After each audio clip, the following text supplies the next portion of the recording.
What's up, everybody? Welcome back to the show. We are the Cenobites, back to raise some hell. Hey, quick question for all the parents listening. Do you want to take all the responsibility of parenthood away and open up your days for the things that really matter? Wouldn't it be great to have a built-in babysitter at home all the time to take care of all the tedious nonsense, like tucking your kid in and reading them a bedtime story, or playing with them ever, or even talking to them? Sing to me, Dusty. Well, have we got the doll for you. New from Funky, it's M3GAN. Hey. It's M3GAN. Jason, I'm looking at it right now. It's M3GAN. Wrong. Anyway, we're talking about M3GAN from 2022 today, everybody. I'm Dusty Lane. I'm Jason Mitchell. And we are the Cenobites. Hello? I came for you. We have such sights to show you. It was an excellent day for an exercise. I said, I'm not gonna hurt you. I'm just gonna bash your brains in. Don't play me. What's the boogeyman? As a matter of fact, it was. This is God. We all go a little mad sometimes. Haven't you? Put your brothers into that door! But sometimes that is better.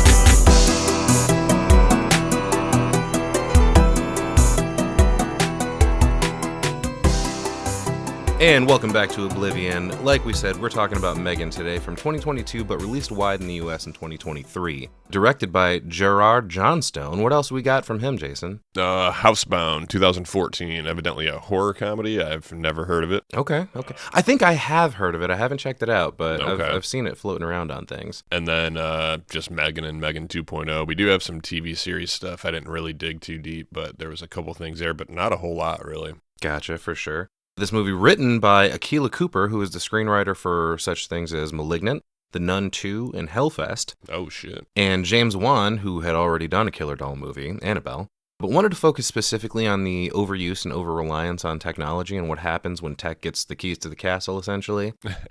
Dude, like I keep saying, people need to watch how far they go with AI. That shit's going to turn into Skynet real quick. Already is, dude.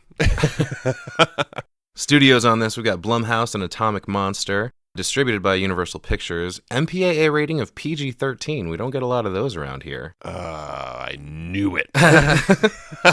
Apparently it was originally R, but after the trailer became so popular among teens, they reshot some scenes to tone down the violence and reach a wider audience. Boo. I mean, I feel like I kind of saw that with some of the kills. Mhm. You know, I'm like, wow, they left a lot to the imagination, which wasn't necessarily bad. But now that you point out that it was PG-13, I'm like, I get why. Oh yeah, it was toned way down. Yeah. Which even so, like we still get some pretty grotesque images, even though they're like on a doll mostly instead of human beings. I was gonna say all the decent looking that you assume is gonna be a good nasty kill is definitely shot where it cuts away right at the end. You know. Right. Runtime of 102 minutes, maybe a little bit long, but it never gets like boggy. It's pretty fast-paced, I think, through the whole thing. Yeah. We're set in Seattle, Washington, but it was filmed in Auckland, New Zealand, by the way. And our plot here is basically, what if Chucky was a Terminator instead of a voodoo doll? Yeah, there are a lot of similarities, aren't there? Oh, so many. Oh my God, there's going to be so many references throughout this. But yeah, young Katie loses her parents in a tragic car crash that she somehow survives and goes to live with her workaholic aunt who has zero time for her bullshit. So she designs someone else to deal with it instead. Yay, parenting. Cool. Cast here, we've got Gemma, played by the always wonderful Allison Williams. Katie, played by Violet McGraw. That is the sister of Madeline McGraw from Black Phone, which we'll be covering soon. Oh, okay. And M3GAN, the actual, like the physical portrayal here is played by Amy Donald, who we met her and Violet and Madeline McGraw at Horror Hound a couple years ago. Nice. Hannah was super excited to get their autographs. The voice of M3GAN, however, done by Jenna Davis. Okay. But Amy Donald, let's talk about her for a second. She was a world champion dancer and brown belt in karate. They said they discovered her at a farm down the road, whatever the fuck that means. But yeah, I think she crushes it. Yeah, I guess I didn't even cross my mind. I just kind of assumed that it was a doll. In some scenes, it is an animatronic Right. doll. But they swap it out with, they put a mask on Amy, and she's, Right. I mean, I feel like she's good at moving around all robotically. Huh. Yeah, pretty cool. David, Gemma's boss, played by Ronnie Chang. Cole, played by Brian Jordan Alvarez. That's one of her lab buddies, one of her assistants, co-workers. And as well as Tess, played by Jen Van Epps. Kurt, David's assistant, played by Stéphane Garneau-Montagne. I know I probably butchered the shit out of that. Super Frenchy. Gemma's neighbor Celia, played by Laurie Dungy. And the therapist Lydia, played by Amy Usherwood. Feel like the cast all delivers in this. They all do their job. Yeah, not bad. Cinematography by Peter McCaffrey and music by Anthony Willis. Those are both great throughout. I like the tagline for this movie. She's more than a toy. She's family. There was also an alternative one they used, which was Friendship Has Evolved. Because we got some fucking science fiction horror coming, baby. When we start our movie, once we get through the good old House of Blum and check out our cool Atomic Monster graphic as well, for a second, I'm like, shit, this streaming service has ads? Wait a second, no, this is a Blu-ray. What the fuck is happening? Yeah, I did the exact same thing. There is a Perpetual Pets commercial. Yeah, it's a goofy spoof commercial that tells us we're in a bit of a heightened universe. It's an ad for something called Perpetual Pets, and you can bet it's spelled perfectly. And by a company called Funky, which sounds like a great place to work. But this commercial kicks in and it's like, I had a dog, she was my only friend, but she got old and died and now I'm alone again. Like, who the fuck wrote this? Weird Al? Yeah, I kept trying to fucking skip it. I was like, what in the fuck is going on? This kid opens the box and the jam kicks in. Perpetual pets are a dream come true, because now you have a friend that lives longer than you do. I'm fucking dying in my living room, seconds into the movie, and I'm cackling. But apparently these pets are extra cool because they talk back when you talk to them. Oh, shit. Yeah, these things are crazy interactive. It talks to you. It shits. That's a problem. I don't understand that at all. It's essentially just a fucking Furby, man. Pretty much. Yeah, You know? Super high-tech Furby. There's 6 different pets to collect, all with their own personalities and spontaneous reactions. That's the important part. These fucking things can think. Right. So the longer that you're with it, it's not repeating itself over and over. It's learning. Yeah, and thank God in this particular case that they're so tiny. Right. And it's crazy too, because it kind of explains that it's not just a toy that sits there. Like, you have an app for it and you can watch videos with it and it knows what you like. It's fucking crazy. Yeah. But welcome to the future, I guess, right? Yeah, they hold one of them up in front of the camera and he goes, "Careful, that's my butt!" But they mention like all these things. It speaks 8 different languages. They can take pictures and you can even feed them, but hey, not too much because yes, they poop. Right. Why would you want a toy that does that? I don't fucking know. But the point is, these things are high fucking tech and every kid wants them. I remember my cousin having a baby that you pretended to feed and then it would shit or piss or something, and it was so ridiculous to me. I get teaching the functionality of biology, you know what I mean? But like, I don't know, man. I feel like we don't need that shit. That's something parents can take up, right? Can take care of. Why is your child able to change a diaper before it can use the toilet itself? Right. You know, Yeah. like that's fucked to me. So that your child can change its own fucking diapers until it learns how to use the bathroom. Obviously. All the kids want them. Even Katie, who we cut to riding in a car with her parents, she's feeding her perpetual pet jelly berries, which look a whole lot like cherries to me. But then it farts, of course. Yeah, cool. He goes, jelly berries make me feel good. And Katie's mom tells her they're almost to the top of the mountain. They're going on a little ski trip. And this little bastard perpetual pet says, "Oh, that's interesting. You know what else is interesting?" And he farts again. Like, that's when I'm tossing this little fucker out the window. I thought he was cool. Liven up the place. Mom's getting frustrated, and they argue a bit about screen time, and she asks Katie to turn that little bastard down, to which Katie rolls her eyes and turns it down like a notch. Gee, thanks. But the parents argue about the pros and cons of their kid being raised by tech. Mom asks Katie to turn it down again, and she goes, "I already did." Yeah, little shit. What did this little bitch just say to me? Oh, hell no. I believe I just requested you to turn it down to a reasonable volume. If you want to argue about it, I'll rip its fucking battery straight out of its ass. Request.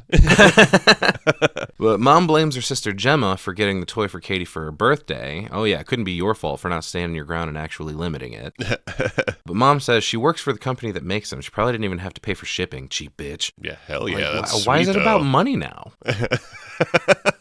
It's always about money. Well, just then, Dad loses control of the car for a second, which is super scary driving up the side of a mountain. And Mom says they should have put chains on the tires, which, yeah, probably. But the dad reminds her neither of them even knew that was a thing until like 10 minutes ago. Right. And I mean, if you're not from somewhere like that, you're not just, oh, you know what? Here's my extra fucking chain tires I had in my backpack just in case the mountain got crazy. I mean, I live in Ohio, but it's all flat. I don't have chains in my fucking car. You know what I mean? No. But I guess this dude told the guy at the bottom of the mountain that his car had four-wheel drive when it way doesn't. Yeah, dumbass.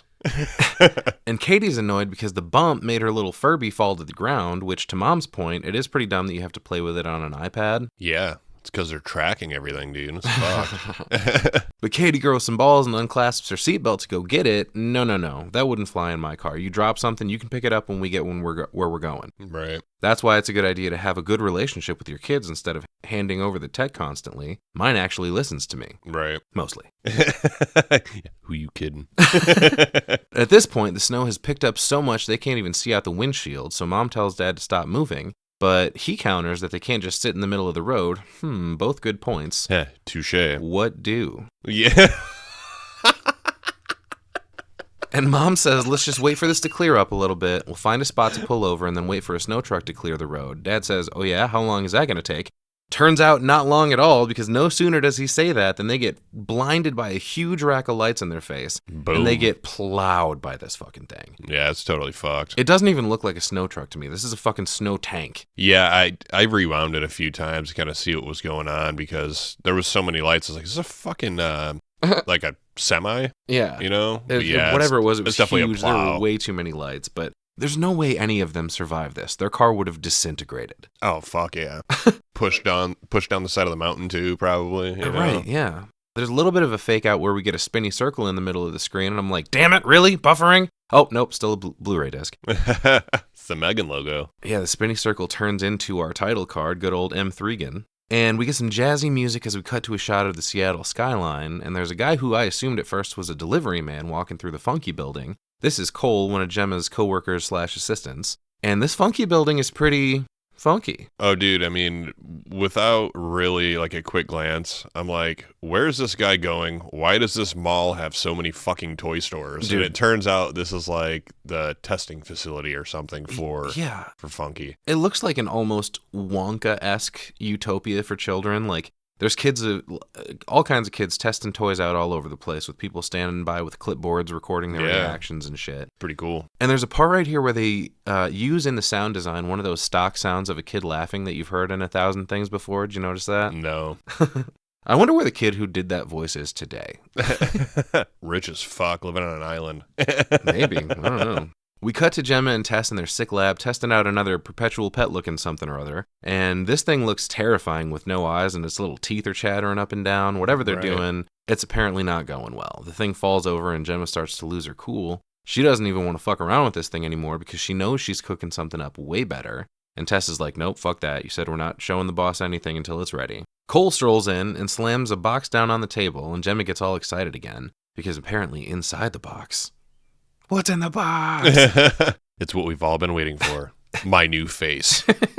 Yeah, the face of their new creation, the Model 3 generative android, or M3GAN for short. It's like the skin of... It looks like a baby head. It's weird. That's pretty cool. But they fire up some lights in another part of the lab, and this horrific fucking Five Nights at Freddy's looking animatronic is suspended midair like fucking Nebula on Thanos' ship. It's unsettling as shit, dude. But Cole stretches that like baby face over the head of this robot, and Gemma fires up the console so that we then see M3GAN's Terminator vision staring at Cole. Right. Which Gemma walks up and gives it a field sobriety test with the pen tip, testing its ocular acuity for a second. And Cole calls out a couple of emotions, and the robot follows along. He's like, oh, happy, sad, confused. And when he says the last one, the robot looks like, excuse me? Like, yeah. Or maybe it's also trying to fart. I'm not really sure. We know how much the company loves that.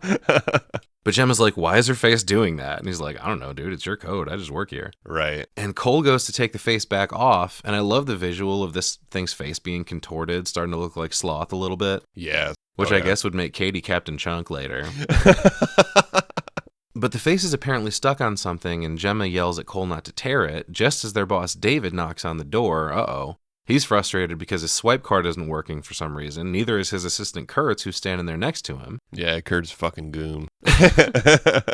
And Tess finally buzzes him in, and he walks in all pissed off. He sees Megan, and he says, "What in the name of ever-loving Christ is this?" Yeah, turns out they're not supposed to be working on this secret side expensive project. Mm-hmm. We come to find out that David's pissed off because Perpetual Pets has competition with another Furby Right, called Furzies. And they kind of run them through this commercial, which is very similar to what they have going on. Right. And, you know, in the moment, we kind of laugh like, oh, nice try. But turns out this is a half price Perpetual Pets, essentially. Dude. Does all the slap same in the shit. face. Right. So David kind of lays out that earlier on, he wanted to have them have a budget-friendly Perpetual Pets on the shelf, and that's what's going on here. That's what they were working on. But his budget-friendly option, he's like, I begged you to give me a version of this we could put on shelves for $50. And I'm like, $50 is still expensive as fuck for a little piece of shit like this. Are you kidding me? I don't know, because I never had a Furby, but Neither I feel did I. like $50 kind of rings a bell. Like they probably were like $40 or $50. Sure, you know, maybe, I guess, but That like, is it just seems fucking ridiculous to me. It's so tiny. Yeah, everything's expensive now. But yeah, I get what you're saying. You know, what happened to the good old days of like a $10, $15 action figure? Yeah, or anything. Yeah, right. a fucking toy. Give me an affordable price for a toy. Right. Please. But David's an asshole. He's the kind of guy that wants to take credit for everything, but he's just constantly breathing down his neck, down everyone's neck for them to give him his ideas. You know what I mean? Right. And apparently Gemma had her lab moved recently, and now that David sees that she's working on all this in secret, he's upset, thinking that's why she's moved, to keep secrets from him. He's correct. So yeah, he's like, you're supposed to put this on ice until we had a new Perpetual Pets model. And then we cut to Megan with her still doofy face, and she kind of glances over at him like, what? Yeah, fuck you, man. He freaks out about the Furzies thing, throws Kurt's iPad when he fucking says the half price line. Right. And, I mean, parents do love saving money, and when you get right down to it, generally speaking, the kids don't care that much. That thing will probably end up rotting in a fucking closet in a month or two. Right. Well, we come to find out that there was actually a bigger plan behind all of this. Right. Jem actually had fucking microphones installed in all of these Perpetual Pets that are listening to these kids. And that was the bigger plan for developing Megan. Right. So there was a big plan behind this expensive ass toy, and little does David know it's going to work in their favor. Meanwhile, the big selling point for the Furzies, check this out. Their butts change color to show their mood. I didn't fucking notice. But I don't know what the obsession is with butts and farting with these things, but like we're inadvertently giving our kids some weird hang-ups with this shit. I'll tell you that. Kids, dude. Kids think farts are... grown-ups think farts are funny, you know. Right. Yeah. Got me.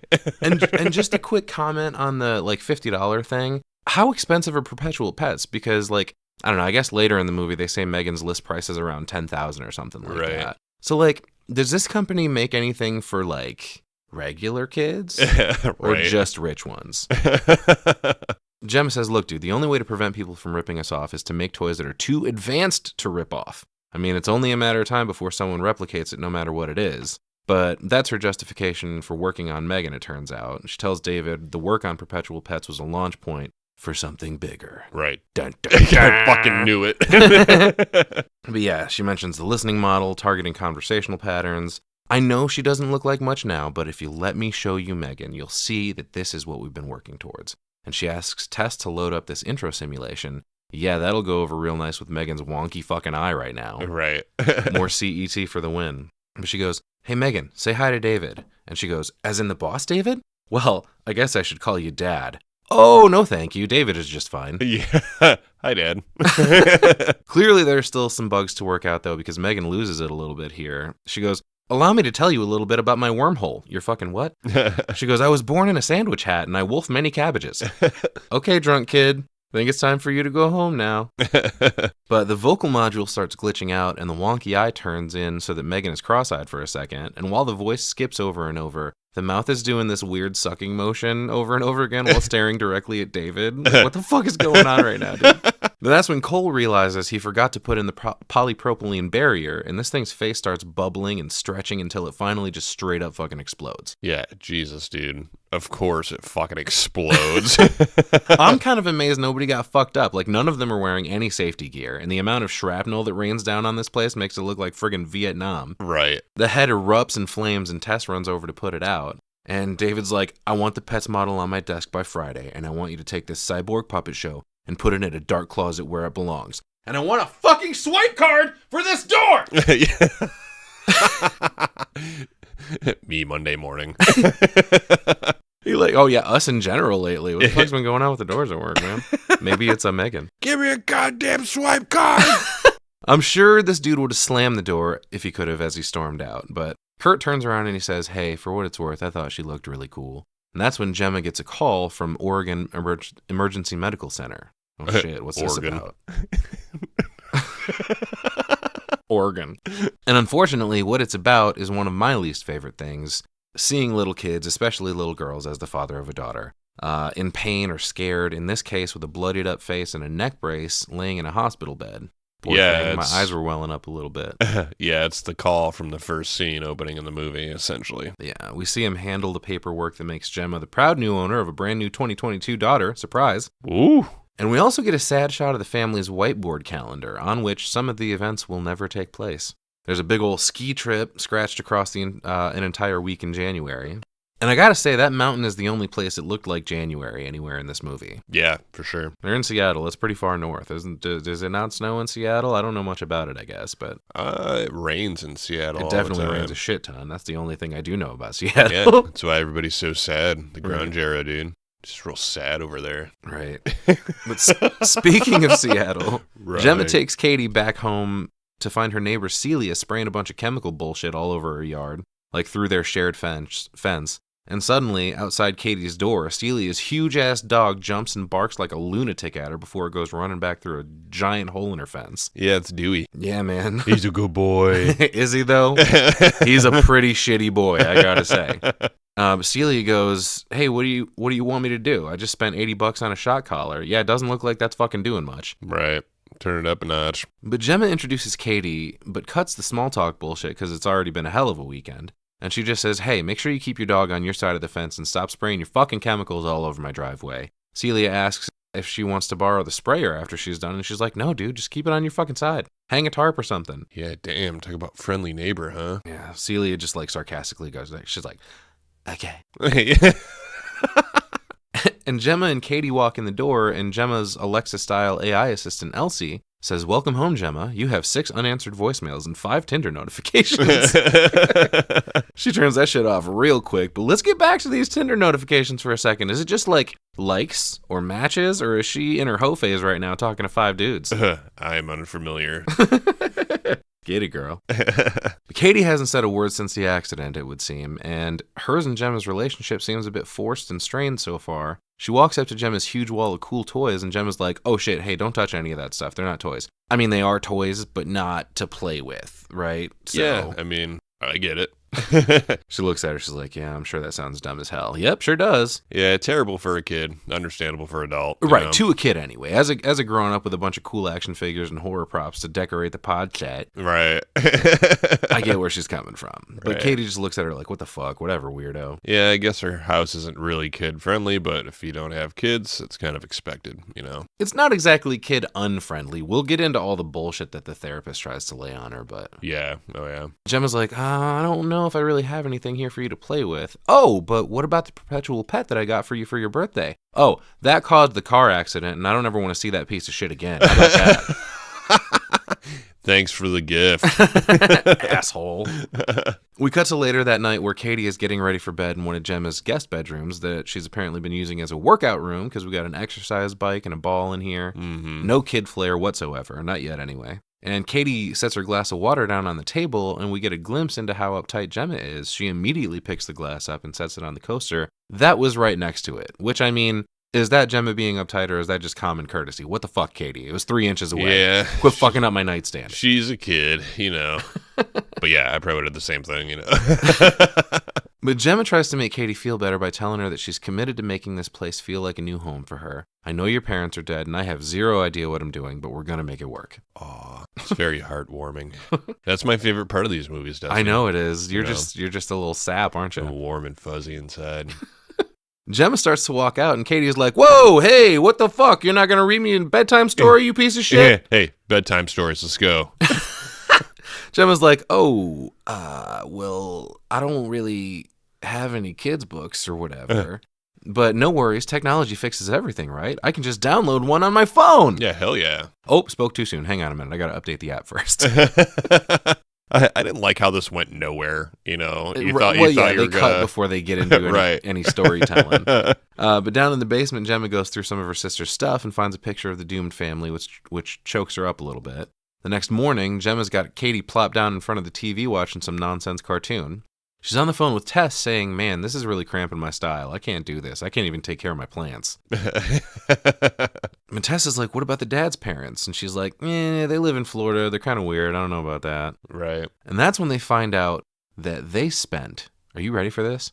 $100,000 of the company's funds developing M3GAN, when it wasn't even something sanctioned by the company. Right. Yeah, it's pretty fucked. Holy you hell. know, that's quite a bit of money. Reminds me of the time I spent $1,000 on Halloween decorations for my company. But, but hey, that was discussed prior to me taking that company card, all right? They gave me a number and I hit it. They're lucky I wasn't there yet. It's fucked. Gemma thinks if they don't get the Pets prototype done, David's probably going to sue him, which, I mean, yeah, fucking valid. That's a shitload of money. Yeah. Yeah, you gotta abide by the rules. Essentially stole $100,000. Yeah. Not into their pocket. Nobody but... cleared that shit. They Right. just stole shit. Yeah, like they don't even know about the materials that they spent, even though, yes, technically they are on the company premises, but no one knows it. Like, they could just easily take all that shit home and be $100,000 richer, essentially. Which I guess the only thing we need to take into consideration is how big is the budget? Must be fucking huge. Right. You know? Overall, oh my God. Yeah, if they didn't even notice $100,000 missing. Right. Cool. But Gemma's doorbell rings and it's Lydia, the therapist, come to talk about Katie. She apparently disapproves of both the fact that Katie is still in her pajamas and that the TV was doing all the parenting, which, I mean, cut her some slack, dude. She just lost both of her parents at the same time. Right. She says she just needs to see the two of them interacting with each other for a little while. Nothing in particular, just hanging out. And Gemma's like, oh, totally, yeah, we do that so good. Yeah, you can tell this house is quiet. Lydia goes, maybe you could play with some toys or play a game or something. Katie, why don't you run and grab some toys? And she's like, oh yeah, I don't have any of those here. Lydia's like, I mean, what about the huge wall of toys behind me? No, those aren't toys. Those are not for playing. Yeah. But let me just say real quick, this is a really shitty therapist.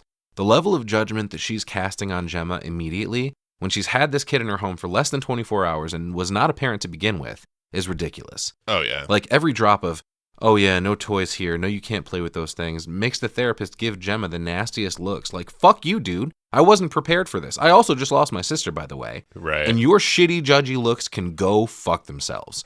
Like, I plan to turn things around in here for a child to be comfortable, but we literally just got back, so maybe you could give me a fucking minute. Right. Damn, Dusty, tell him. All right, back to the movie. So, give me a fucking break, okay? Instead of sticking to her guns, she awkwardly caves and goes, oh yeah, we can totally play with them. I was just going to suggest we do that and open all my boxes of mint condition collectibles and smash them together. That's a great idea. Yeah. But she cuts open a box through gritted teeth and tosses the ball inside to Katie, who rolls it around on the floor like she has no fucking idea what to do with it. And while Lydia and Gemma just kind of stare at her like, woo, are we having fun or what? Yeah, she's not very interested. I'll take or what for 1,000, Alex? And Gemma tries to explain that there's a lever on it, and if you... Lydia interrupts her again and says, hey, shut your stupid face and let her figure it out. Jesus, lady. She goes, for the sake of the exercise, why don't we let Katie lead? Yeah, woof. And she goes, oh, right, I was just explaining how it works. And Lydia's like, I mean, it's a toy. I'm sure that's not that complicated. Bitch, she probably designed that toy. I might leave that up to her. Right. But right after saying, let's let Katie lead, this asshole says, hey, Katie, why don't you roll the ball to Aunt Gemma? Oh, I thought we were letting Katie lead, you fucking hypocrite. I don't like this lady at all. Right. But Gemma gets the ball and she's like, all right, well, check it out. This isn't actually what the ball was designed to do. Let me show you. And then another icy stare from the therapist. Never mind. Let's just roll it around on the floor like a fucking tennis ball. Right. Gemma makes some terrible calls in this movie, but I'm on her side 100% here. Finally, this insufferable lady leaves. Maybe not in the religious sense, but this lady sort of gives me Mrs. Carmody vibes from The Mist. Oh, okay. Just like the worst kind of person, holier than thou, thinks her shit don't stink. Yeah, she's an ass for sure. She says they'll need to do a few more sessions, but they can do them at her office or at school or wherever, setting up some scenes that come later. And apparently Katie was homeschooled before, but no way Gemma can manage to do that. Right. Lydia asks how close she was with her sister, because apparently Ryan's parents contacted her saying they would take Katie if it's too much for Gemma. Ooh. Like, dude, there's been no time passed since all this was laid in her lap. I think everybody can afford to relax a little bit. Right. Yeah, it's a lot. But Lydia says she's got to make her own recommendations to the court about whether this is a safe space. I mean, I haven't seen anything that looks unsafe up to this point, aside from that goddamn dog next door. There's no toys, Dusty. How can she live in this fucking house? She works at a fucking toy company. She could bring a box full home tomorrow. Right. Either way, she just keeps shitting on Gemma, telling her she's going to need to make some adjustments. Yeah, dude, again, just got her. Pretty fresh. We cut to an awkward, silent breakfast the next morning, and Gemma tells Katie she's got this important project at work that she's really behind on. She's got to put in some work on that, but it shouldn't take longer than a couple hours. And if Katie can just entertain herself for a while until then, that'd be really helpful. Here, take my iPad, FaceTime a friend, play a game, order some pizza and a couple of hookers. It'll be great. When I'm done, we'll go to a park or some shit, okay? This all sounded like she was going to the office and leaving Katie at home. For a second, I thought so too. I was like, bad move. But right. Turns out she's just going down the hall. Yeah. So. I actually started writing a note like, oh, bad move, Gemma. Your first day as a mom. You're leaving the kid home alone. Good job. But no, it didn't turn out that way. She'll be all right. Give her a dish of food and some water. You'll leave the doggy door open. Call Celia next door to let her out once a day. Right. It'll be fine. So she hands the iPad over, and Katie's like, well, wait a second. What about screen time? Gemma looks at her like, the fuck you talking about? She's like, well, how long until I have to turn it off? Guess what? No time limit, baby. We hit the jackpot. Yeah, hell yeah. I'm the cool aunt. And then later that night, Gemma tries to finish up this prototype on the things she couldn't care less about working on. But she gets a notification that the deadline has been updated to tomorrow. Oh, shit.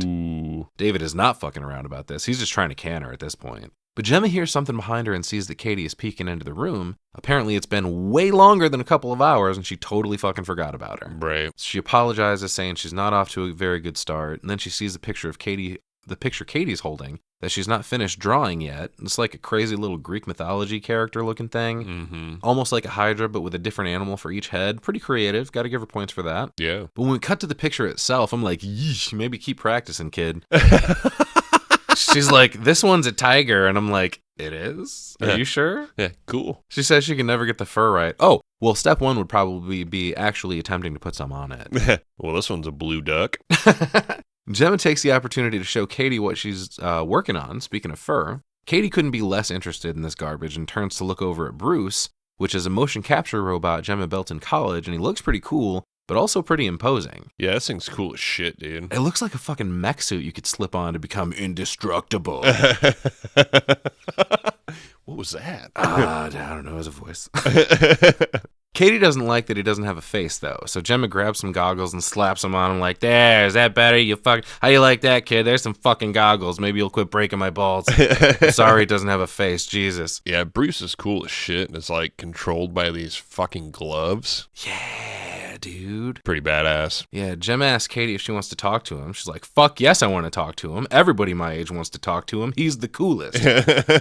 And Gemma slips on these crazy little robot gloves that you power up by punching them together, apparently. And this thing stands up to about 7 feet tall. Pretty intimidating. But it also gives me some kind of like Iron Giant vibes. Yeah. Oh, yeah. And she holds up a hand for a high five, and Katie gives some weak-ass slap to it. Come on, he's a robot. He can take it. But Katie asks how it works, and Gemma pries its fucking face off. Ah! Yeah, this is really cool, though. She kind of runs through, like, what all these different lasers, sensors do, but she points out where the brain is. Mm-hmm. And you can tell this might be kind of important for later. Right. And she even mentions he's got a spectrometer, which means he can even smell. Pretty fucking sophisticated. What is that fucking smell, Dusty? Goddamn demon farts. Gemma mentions that Bruce is pretty cool, but that's the problem with toys like this. They're so expensive that most kids couldn't afford one. Oh, so you haven't learned your lesson even a little bit. Like you're struggling to make an affordable Furby. Come on now. But Katie drops a pretty important line right here saying, if I had a toy like Bruce, I don't think I'd ever need another toy again. zoom in on Gemma's face, and she's like, light bulb. Yeah, her eyes fucking light up here. Yeah, and we transition into what I like to call a M3GAN making montage. Gemma built M3GAN in a basement with a box of scraps.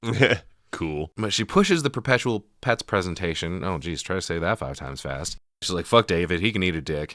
I love the shot of her working on M3GAN with Bruce. That's pretty sick. Yeah. Oh, yeah. We got the assistants coming back in to work on this, too. Tess is airbrushing M3GAN's face. Cole's got another weird baby head to put on it. They're talking hair options. We're having a grand old time. Oh, yeah. So we cut to an observation theater with Tess and Cole hanging out, waiting for David and Kurt to walk in. And David's like, all right, what's all this then? Where's my prototype? Where the fuck is Gemma? And Cole goes out of his way to make it perfectly clear at this point that this was not his idea. He wants nothing to do with this if this goes south. Right. That's kind of funny. I just want to let you know, before I show you this was not my fucking idea. So when we get in trouble, you can blame my supervisor. Okay, carry on. Yeah. So he kicks this light on in this room, and it's got a two-way mirror from the room that they're in. Yeah, they're like in the theater, and like there's like a two-way mirror into like the observation room. Right, yeah. Right. And we have M3GAN and Katie meeting for the first time in a controlled environment, I guess is the best way to put it. It's like an all-white room full of toys. Big room full of toys, yeah.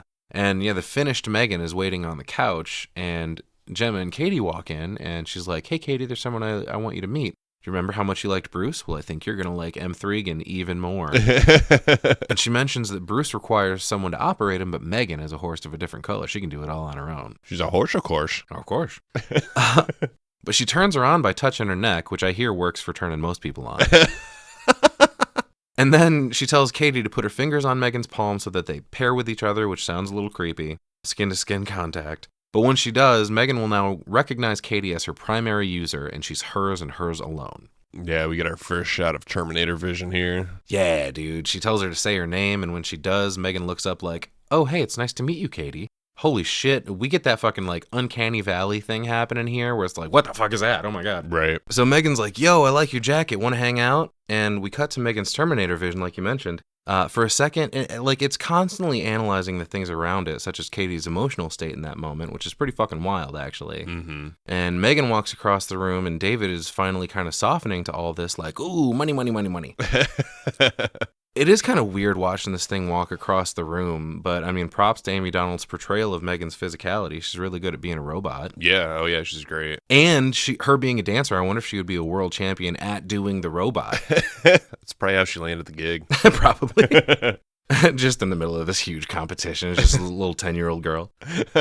But M3GAN asks if they should draw a picture, and she proceeds to scribble around on a little piece of paper and slides it over to Katie, and there's nothing there, which Katie mentions, and M3GAN's like, oh, sorry about that, and she reaches across the table, knocking over a jar of water, which makes David grimace a little bit, like, oh, I knew this was going to be a piece of shit. Gemma's so fucking fired, dude. Right, program is still fucked. But after a second, the image on the page begins to materialize, and it turns out to be a perfect rendering of Katie's face. Right. Like, it looks like she just snapped a fucking photograph of her. It's wild. Mm-hmm. Like, this little robot walked across the room, analyzing its surroundings, saw the paper and drawing utensils, saw the glass of water, and in seconds decided to set this up and deliver it in a clever way. Which is exactly why I still would have shut it down. Nope, this thing is way too smart. It's going to be wearing my fucking face on its chest before too long. And M3GAN watches Katie react to this, and you can see all the little data points updating. She's now, her emotional state is dominated by joy. We got 92 joy points here, Jason. 92.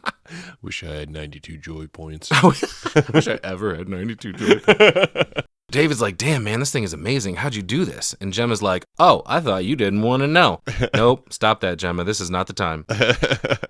David's like, whatever, dude. We need to get this in front of the board immediately. But first, let's talk costs. More or less than a Tesla. Depends on the model, I guess. Dude, yeah, that's her fucking response. Get out of here. This is exactly what you were trying to avoid, wasn't it? All right, so like 5 kids are going to be able to experience a M3GAN. That doesn't seem worth it to me. About to say, it didn't learn from the first fucking toy, huh? Right. But David says this project won't start paying dividends for around 3 years, so they really need to get Greg on board, who's the chairman. He's the chairman of the board, not Carrot Top. Apparently he's a cheap ass, though, so they need to capitalize on the fact that he's got a kid about the same age as Katie and try to get him to respond the same way David just did.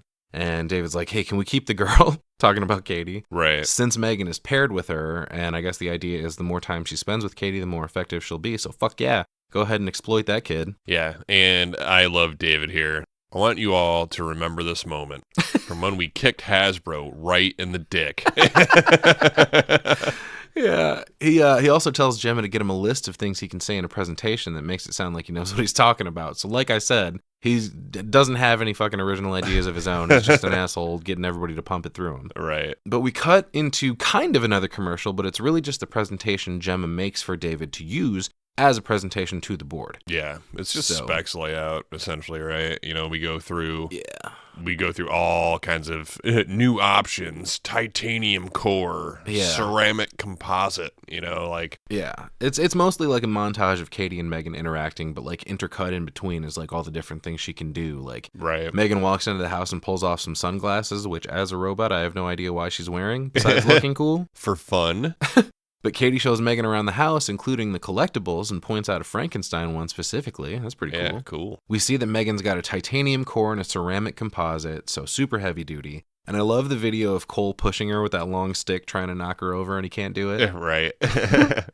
She's got an A17 bionic fusion chip, whatever the fuck that is, and can be customized through 6 different skin pigmentations. And Gemma explains that she's on a constant quest for self-improvement. Cool. Oh, fuck. Not cool. It shows her just filtering through a ton of online articles and videos, learning way too much, way too fast. But she explains that M3GAN can also diagnose children with specific learning differences or simply remind kids of the way science is all around us all the time. And we see Katie putting yet another water glass on the table instead of the coaster, and M3GAN schools her on why she's being an asshole. And she tells her about condensation. She's like, it's insane, right? Pretty cool. And part of Gemma's presentation here states that 78% of a parent's time is spent giving the same basic instructions because kids don't fucking learn. Truth. And we see Gemma go into the bathroom and call out, Katie, you have got to flush the toilet. It's not that hard. Which then cuts to Katie trying to leave the bathroom, again without flushing. Ew. But, holy fuck me, as soon as she opens the door, M3GAN is standing right there to remind her. So the idea is this little robot doll can pick up the slack for you in that department so you don't have to teach your kid anything anymore. Score. Flush your poop, you're gross. It is gross. But dude, here's the deal. I don't want a robot waiting outside the bathroom door listening to me shit, dude. Why? It's just a robot. I don't give a fuck. Still weird. It's got recording capabilities, man. So you don't want to poop at the same time? As a robot? As me. Oh. We can poop together. I think I'm all right. Okay. We also see M3GAN reading Katie a story. You know, the thing Gemma didn't want to do earlier. But check this out. She can also do voices. Like, perfect voices. Oh, hell yeah. Like, she reads to her from Alice's Adventures in Wonderland in a man's voice with an English accent. That part is pretty cool. Hell yeah. We need a M3GAN for the recording studio. But Gemma says there's no end to the ways M3GAN can entertain your child, and she'll never run out of patience. But we cut to Katie running out of the bathroom again, and M3GAN is standing there yet again to remind her to flush the toilet, but her tone is different, and it sounds like she is running out of patience to me. Right. Do you hear this shit? She's like, Katie, for fuck's sake, flush the goddamn toilet. Yeah. And at the end of the presentation, M3GAN tucks Katie into bed and then walks across the room to sit on her charger, and I gotta ask, is this a wireless charging situation, or is there like a USB-C to plug in somewhere? And if so, where'd that go? Gross, Dusty. No, I'm sure it's wireless. Go sit on your docking station. With M3GAN around, she'll take care of the little things so you can spend more time doing the things that matter. You know, like not parenting. Yes. Anything but parenting. And to prove it, Gemma sits down on her couch after a long, hard day of not spending a moment with Katie. Cool, love it. And we end with Gemma back in the lab with Cole and Tess. Tess is clearly not enthused that she's making the exact point I just did. She's like, so where does the parent come in all this? Right. Do they ever see each other again, or do we just give M3GAN custody? Yeah, it's kind of funny. She definitely says what we were all thinking, you know. Yeah. She's like, does this not bother you at all? If M3GAN is tucking her in and reading her a bedtime story, when are you ever actually spending time with her or even talking to her? And Gemma gets all defensive. She's like, mind your fucking business, bitch. And Tess is like, all right, so are we building a tool to aid parents or replace them? Because if you're spending less time with your child as a result of M3GAN, that's something we should be aware of. So yes, it is my business. Right. And Gemma just claps back with, she's not my child. Excuse me? Bitch, she is now.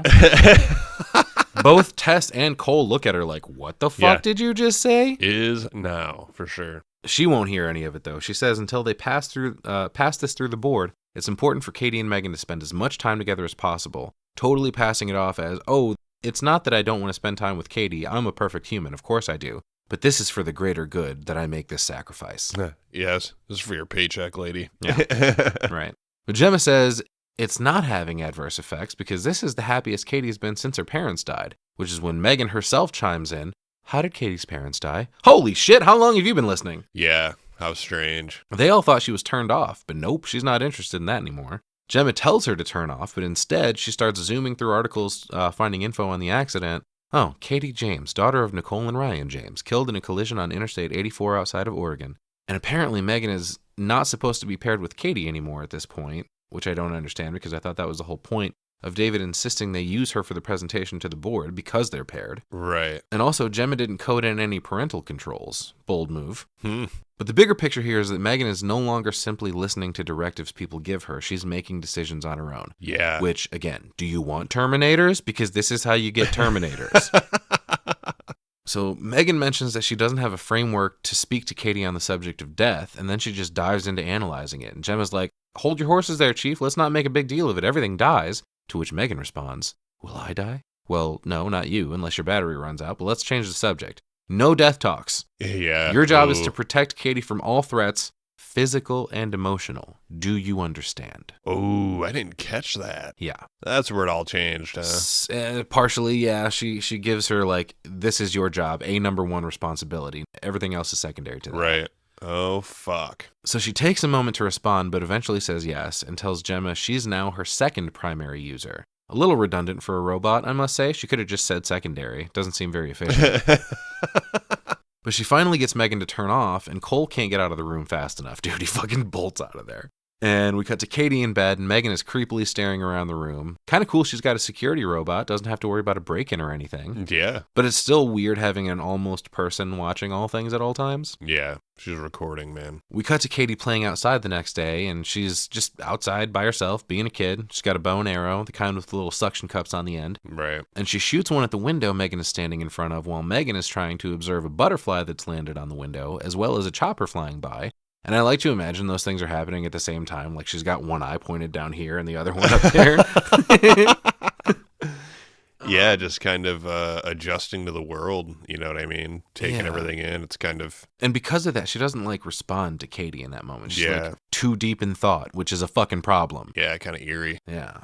So that's when Katie tells her, oh, hey, M3GAN, I lost an arrow. Can you find it? And she zooms in on the arrow Katie's holding and analyzes its shape and dimensions and everything and scans the yard. She finds the missing one on the other side of that fucking hole in the fence, which is bad news if you remember what lives on the other side of it. Yeah, oh, great. Well, Dusty, it's just Dewey's a good boy. He's not a good boy. He is a good boy. He's the baddest boy. He's misunderstood.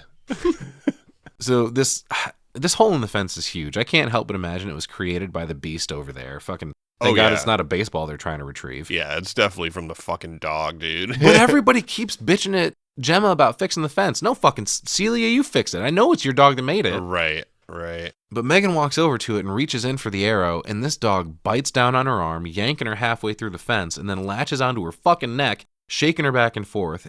It's not a real little girl in this case, but even so, it's still kind of hard to watch. Right. Which, if that kind of thing bothers you, by the way, don't watch when evil lurks.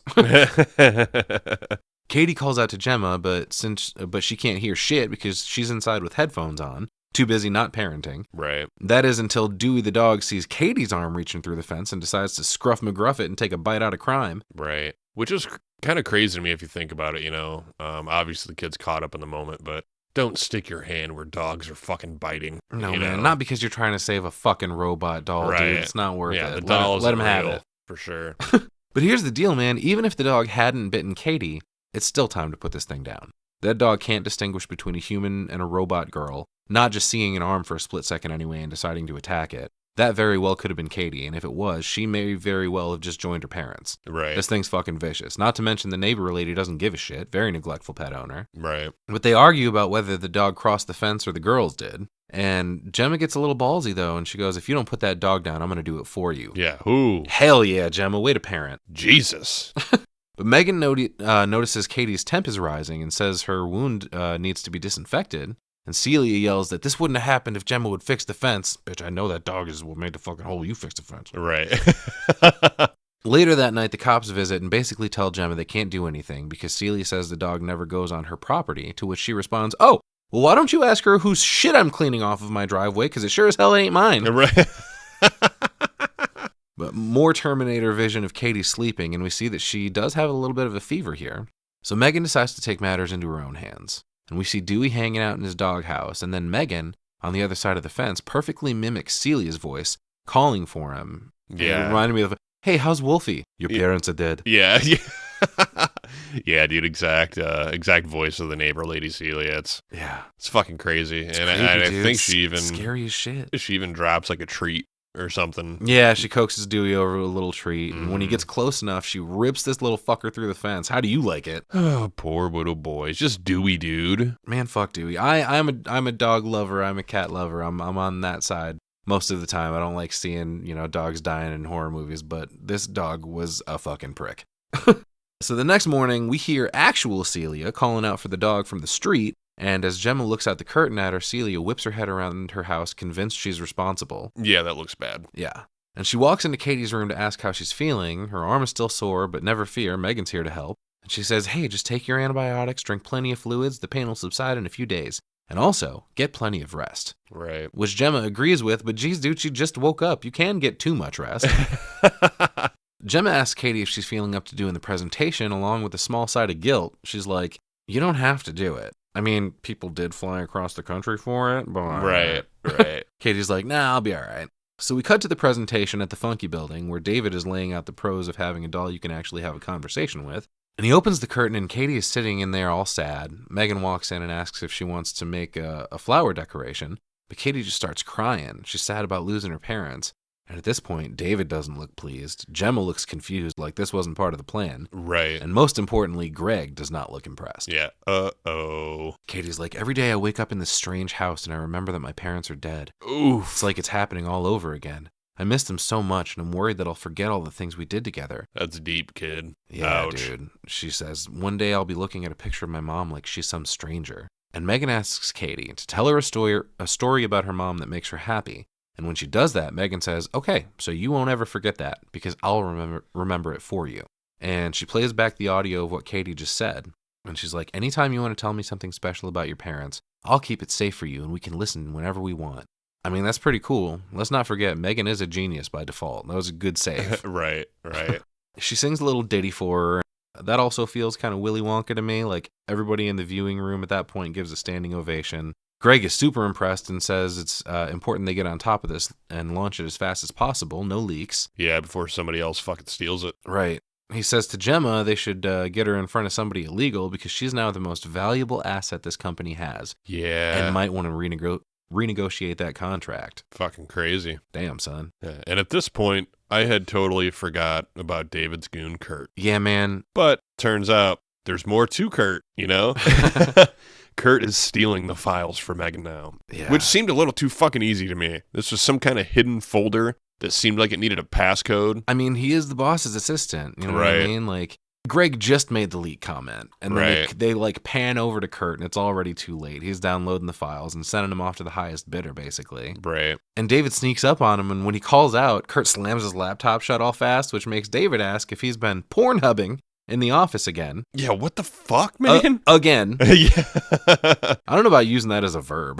I had a strange feeling about him. Listen, dude, in the Funky Building, as you can plainly see, there are kids all around, all the time. Oh, yeah. That's the very worst place. Anywhere but here. But it is hilarious that Kurt has to falsely confess to watching porn at work rather than expose himself for the traitor he is, stealing company secrets. Right. So we cut to Katie and M3GAN having a thumb war in the backyard, which is impossible for Katie to win, by the way. Just throwing that out there. Right. Also, the establishing shot of the house, I can see why Greg wants Gemma to renegotiate. This place is tiny and it's nothing but windows, man. Right. But we're having a little family picnic here. Gemma keeps trying to remind Katie she needs to eat her hot dog instead of being so worried about playing with M3GAN. And here we go again, dude. Typical kid, doesn't want to be bothered with anything when they're playing with their favorite toy. She picks up her hot dog and takes a sarcastic ass bite mid eye roll. Looks at Gemma like, what now, bitch? Yeah, you can tell Katie doesn't want to confide in Jem here, only M3GAN. Right. Which is showing that, yeah, this is a problem. But look, dude, yeah, you bite that hot dog at me like that, your ass is going to your room. What the fuck? Quit eating that fucking hot dog like that. Yeah, to fucking like, it's a challenge bite, dude. Like you're eating it to like, step to me or whatever. You know. But I mean, then again, that probably would get me killed by M3GAN, so. Gemma apologizes about the presentation earlier and putting Katie in a difficult position. Katie's like, it's all good. And M3GAN takes the opportunity to fucking cheat. Oh, real cool, robot. While Katie is distracted, she hurries up and crushes her thumb and counts 3, 2, 1, I win. Dude, this thumb would just be pulp if we weren't in movie world, dude. Oh, yeah. Crushed by a titanium Barbie doll. Speaking of which, Gemma turns M3GAN off so she can talk to Katie, and Katie freaks out. She's like, why did you do that? And turns her back on. Mm-hmm. Oh, boy. Gemma tells her, hey, man, if you need to talk about anything, I'm here. And Katie's like, no, I'm cool. I already talked with M3GAN about it. Gemma's like, all right, but M3GAN's not a person. And Katie freaks out about it again. Or is she? Dun, dun, dun. She's like, I don't want to talk about it. I want to turn M3GAN on. Just being so snarky and dismissive. Right. And Gemma just lets it happen. I for sure would have been taking that doll and locking it up for a week until you know how to be respectful. Oh, yeah. Little shit. But back at Funky, Lydia asks Katie what her drawings she's been doing mean. And she doesn't want to talk about that either. All the while, M3GAN watches from the background. And Katie starts to get upset, and Lydia goes to hand her a tissue. Meanwhile, we see that M3GAN has now disappeared. Yeah. We get a fucking feet dangle M3GAN jump scare here. Yeah, she turns, and M3GAN is already behind her holding a box of tissues. And she's like, you made her cry. Yeah. Oh. She's like, I didn't mean to. She's like, yeah, well, that's what happened, isn't it, bitch? Yeah. And now you're fucking dead. How about that? Right. But Katie looks at Lydia like, ha, got him. And in the viewing room, Lydia and Gemma talk about how instrumental M3GAN has been in Katie's therapy since the accident. And Lydia asks her if she knows anything about attachment theory, which is when a kid loses a parent and they look to form an attachment with the next person that comes into their life, looking for love and safety and guidance, which ideally should be you. Right. But instead, you've created this thinking robot to do it for you, and now Katie's little brain's getting all twisted up, making that connection with a non-living thing. Rather concerning. Lydia thinks Katie's looking at M3GAN as her primary caregiver, and how's she going to grow not learning how to make those connections with real people? She's forming a bond that may become unbreakable. Right. Dun, dun, dun. Yeah. But later that night, Katie won't eat the toppings on her pizza, just the bread, and we get another challenge bite here. So irritating. But M3GAN defends Katie, saying, hey, if you force your kids to eat them, they won't choose them as adults. Yeah, thanks, M3GAN. The people are talking. Yeah, right. And M3GAN continues her breakdown of why you shouldn't do that, and hilariously, Gemma picks up a remote and turns M3GAN's volume down to silent. Yep, there we go. Like she's just watching the ball game and somebody knocks on the door. You know? But Gemma's trying to talk to Katie about going to school, but Katie doesn't want to do it. She says her mom didn't want her in school, and besides, I'm learning more than ever with M3GAN. Right. And they're already on to 4th grade math, apparently. Wow. And Gemma tries to explain that it's more than just the learning. She needs the social interaction, too. She found an alternative school where they can learn outside and do all this cool stuff. Katie's first question is, can I bring M3GAN? No, goddammit, you're missing the point. Yeah. Yeah, she refuses to go if Meg doesn't go. She goes, all right, yeah, then I'm not going. Oh, really? Gemma she tells Gemma, you can't make me do something I don't want to do. Bitch, yes, I can. That's exactly what I'm here for. And Katie storms off and Gemma grabs her arm before she leaves. She's like, no, stay here. We need to talk about this. And M3GAN bellows, let her go. And the fucking lights flicker when she says it. Yeah, what the fuck? Scary as shit. I don't like that one bit. But Gemma pipes up and says, look, motherfucker, you are not to interfere with personal conversations. And M3GAN's all sunshine and puppies about it for a second, like, okay, sure thing. And then she starts recalibrating her response model, and Gemma tries to turn her off. Remember, she already turned her down, so she shouldn't have even been able to yell at her like she did. Right. Oh, shit, yeah. But when Gemma says turn off, there's a beat, and she goes, are you sure, Gemma? Download in progress. We wouldn't want to lose that information now, would we? Uh-oh. And even when she turns her off manually with the remote, M3GAN still takes a second to actually do it. Right. Gemma hears a thud in the house, and when she goes to look away at it, M3GAN mean mugs her again. So she gives no fucks at this point. And this scene reminded me slightly of the one in Child's Play where Andy's mom goes to look and see if the batteries are still in, and he attacks her. Yeah. Had that energy for a second anyway. But we cut to this alternative school, and Katie won't get out of the car, still saying she won't go in without M3GAN. And the lady walks up to greet them and thinks there are 2 girls in the car. Yeah. She gets freaked out looking at Megan. Megan looks over at her and she's like, oh, Jesus Christ. Yeah. Yeah, is that a kid? Yeah. Sure isn't. Katie tells the lady Megan wants to come, and she says they do have a toy table for the kids to put their things on, and invites Gemma to stay to help make sandwiches if she wants to keep an eye out on things. Yeah, at first I was kind of like, it seemed like they were going to let Megan stay. And I'm like, dude, your boss was just telling you not to let the fucking, like, not about what we know about Megan being maybe dangerous already, but just the fact that this is supposed to be top fucking secret. Yeah. This camp counselor shouldn't even see Megan. Yeah, she mentions, You know? like, I shouldn't even have this thing out in public. This should be, Right. like, in the lab. So even pairing her with Katie was a mistake for the purposes of the company. You know what I mean? Right. But yeah, turns out Gem's staying too. Yeah. So I guess she called off. I fucking suppose she was making it sound like it was really important. She should be at work right now. Right. But Megan's like, hey, don't worry. You installed GPS in me. I won't get lost. And the other lady's losing her fucking mind at this robot, dude. Jaw on the floor.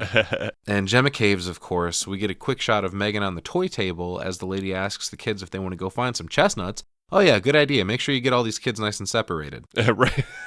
We are in the woods, Dusty. Alternative school indeed. But Gemma is stuck working on Sammy's with this delusional lady who thinks her shitty son Brandon doesn't hate her. And Gemma looks at him like, oh, fuck, he's huge. But the lady says, oh, he's a sensitive soul. Yeah, right, dude. She calls out to him and he's like, fuck off, Holly. Yeah.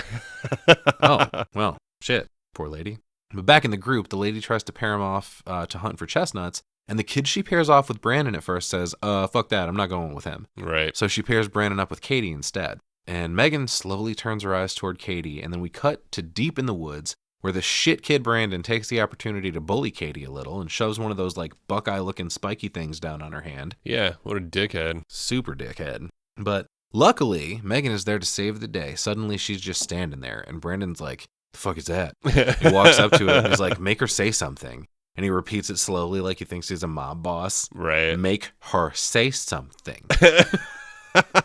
Katie's like, she won't. She's paired with me. I'm the only one she'll play with. And this douchebag picks her up and runs off, meaning Megan. Yeah, it disappears. Katie calls out to Gemma, which is when she looks over to see that Megan is gone. She freaks out and runs off. And I like the shot of Brandon carrying Megan away for a second, and her hair is hanging in front of her face. Looks pretty scary. But he tosses her on the ground.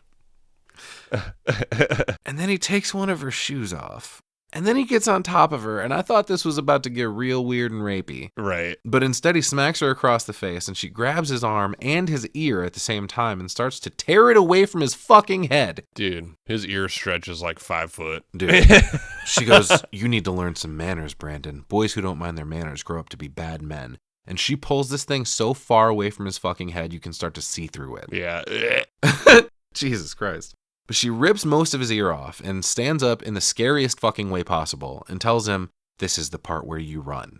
And when she stands up, she does like she looks like a cobra, basically, just like rising up. No help from her arms at all. Just like. It reminded me of like Mortal Kombat, and then they're in the woods, so it's like the scorpion scene, you know? Right. She, Brandon starts to run, and Megan gets down on all fours and runs like a gorilla because it's faster, I guess. I said a tiny horse, but gorilla's pretty accurate. I actually don't like this choice. It doesn't seem very efficient to me. It looks clunky. Right. Like, she could be running faster if she was just upright. But she chases him out into the road where he gets hit by a fucking truck and just ground all over the road, leaving a shoe behind. Cool. Cops and emergency personnel show up, and I like the shot of Megan in the back of Gemma's car. Kind of looks like she's in the back of a cop car watching everything go down, which she fucking should be. She's tucked away out of suspicion, you know. Yeah, that thing is crazy. That thing is evidence now. That is not a little girl. It's not a robot toy anymore.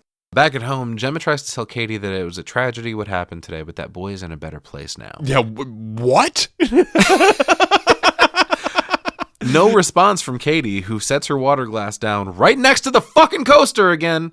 And this time, Megan doesn't say shit. She doesn't correct her. She just smirks at Gemma. Right. Dude, you're outnumbered. You're so fucked. But Gemma tries to find out if anything happened that she didn't tell the cops about. And Katie's like, nah, I didn't see anything. Megan just said Brandon just took her and ran off. And Gemma looks over at Megan. She's like, is that true? And she's like, yeah, in a nutshell. Sure. Uh-huh. And there's another knock on the door. Cops are asking about Celia's dog now, and Gemma says, it wasn't me. You should look inside of her house. That dog's probably under a pile of strollers somewhere. And Celia's in the driveway the whole time talking shit. She's like, no, that's bullshit. Don't listen to her. Yeah, dude, it's so funny. Celia says to the cop, hey, you should talk to the other girl in the house, the one that stares out the window at 3 a.m. Oh, yeah, shit. like, oh, that's just a toy. Yeah, she explains to the cop it's not a girl, it's a toy, and he looks at it and can't believe it either. And Celia runs up to the window after Gemma closes the door. She's like, I know you did this. You're going to fucking pay. Might have been the comment earlier. Kill that dog or I'm going to do it for you. Right, exactly. But later that night, Katie asks Megan if she pushed Brandon into the road. And Megan's just like, hey, look, sometimes things in life wish to cause us harm. But don't worry, I'm here to protect you. So basically admitting it. And Katie doesn't fucking bat an eye. Crazy. Yeah. Do you believe he's in a better place? Megan laughs and she's like, no, he's nowhere. Yeah, this gets real dark here. I'll tell you where he is. He's spread all over that road. Yeah, she says, if heaven existed, it wouldn't be for a boy like Brandon. Like, Ooh. damn. Wow. Wow. But then tops it off by what I thought was a Rihanna song, but I guess not. No, it's oh god, is it Charlie XCX? Who fucking does Titanium? Wait a second. Your body brew. You sure it ain't Rihanna? Oh, I'm positive it's not Rihanna. Fucking sounds like her. Oh, it's Sia, produced by David Guetta. Yeah, I can see what you mean though. But yeah, she sings Titanium as a lullaby for Katie and says goodnight. Fucking crazy, man. Back out on the street, Celia is still outside looking for Dewey. Fucking give it up, lady. Carrying around a bowl of food. You get your ass out there and you find that fucking dog, Dusty. She looks over at Gemma's house again and just walks onto the property. Not cool, man. Yeah, I was wondering because it didn't really seem apparent to me. It almost seemed like this was just a gate. So yeah, it's her garage. It's Gemma's garage? Is it? I thought she was on her property. Yeah. Or maybe not. Maybe that is Celia's garage. It was a weird, just strange, like, it almost seemed like a fucking dream. Like she just, oh, there's an open gate. Oh, Right. I'm just going to go look. You know, I was kind of like, what the fuck are you doing? Well, she's also reacting to Megan's up to her old tricks again. She's making dog whimpering sounds to lure Celia in deeper. Oh, I didn't fucking hear that. I Yeah. can't hear for shit. Yeah, no, she coaxes her with that. And I then got you. That all makes sense then. When she Okay. walks into the garage, I guess it must be her garage because she looks around only to see Megan stand up in the shadows with glowing eyes, look spooky as shit. Like the goddamn Undertaker rises up here. Celia's like, all right, what the fuck is happening? Where's Dewey? And Megan answers, oh, he's 34 feet southwest and approximately 5 feet deep. Yeah, oh, Jesus. Oh, fuck. Celia asks, what are you? And Megan responds, she's been asking herself the same question as she lifts the sprayer from earlier and knocks Celia down with it. Fucking power washer. This is the strongest power washer I've ever seen in my life. Yeah, dude. She grabs a nail gun and nails her to the fucking lawnmower and stomps her to the ground in a vicious fucking shot. Yeah, hell yeah. And then grabs that chemical sprayer and pumps it a little bit and ices this fucking lady with this power washer. I think she power washes her face off. I think so too. Yeah, you and can this is- see blood run down into the drain. Right. This is what I was talking about, where we knew that there was an actual shot for that, and it was cut away and turned to this. Right. You know? Yeah, and there's no way that this could have been like an accident or anything. Like, this is obviously a fucking homicide, which, speaking of, the next morning, the cop knocks on the door again, telling Gemma Celia is dead. That was an awfully quick discovery. Right. She says, I don't have her dog. You can ask her to leave us alone. That would be great. Yeah, that might be kind of hard because she's dead. Oh, good. So she'll be leaving us alone then. Right. Yeah, we get a shot of the body being loaded into the coroner van too, you know. Yeah. I like this next scene though too, because we get a detective asking Jem where she was last night. Right. Turns out both of these things have happened in the last few days, so you know, you were at 2 crime scenes. Yeah, he points out this is the second statement we've had to take from you in a week. Right. What's going on with that? Yeah, first the boy was hit by the car, now this. Right. But is she a suspect? Well, you know? he also mentions that they found Brandon's fucking ear about 200 yards away from his body. There's no way the car did that. Right. So they're treating it as a homicide. And, you know, we're not targeting you or anything, but if you remember anything, give us a call kind of thing. Right. And later that night, Gemma lies awake, bothered by the whole thing, and decides to look at Megan's security footage from the day in question. But after a few seconds, the file becomes corrupted, and she looks and sees that all the others are as well. Fuck. Yeah, it turns out the cloud isn't working, evidently. Yeah. Elsie chimes in at this point and asks Gemma if she's okay. That's strange. She's not programmed to do that. Yeah, it must have been fucking Megan,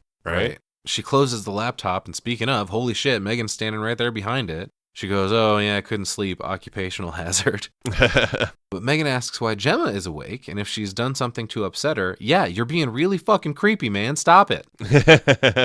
And she analyzes her demeanor again, clearly seeing she's lying. Gemma tries to turn M3GAN off, and M3GAN won't do it. And she's like, well, hold on a second. I thought we were having a conversation. You say nothing is wrong, and yet the moisture is drained from your eyes and mouth and into other parts of your body. There's something you want to ask me, isn't there? Oh. She goes, M3GAN, did you do something wrong? M3GAN's like, define wrong. She's like, did you hurt someone? She's like, God, I hope not, because if I did, then we'd both be in a lot of trouble. Yeah, holy shit. This little bitch is terrifying. But Gemma tricks M3GAN by distracting her with a pen so that she can reach behind her neck and turn her off, and then wraps her up in bubble wrap and shoves her in the fucking trunk. And the next morning, Katie's yelling at her about it. She's like, she's my friend. No, she's my invention. Right.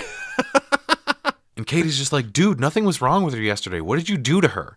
Like, through gritted teeth and clear disdain for Gemma, she's like, what the fuck, man? Oh, yeah. She's pissed. She says she's got to run some tests, and we'll talk about it later after you see Lydia. And Katie's like, no, dude, I don't want to see Lydia. Gemma offers to let Katie look around at all the cool toys at work, and she screams, perpetual pets suck shit!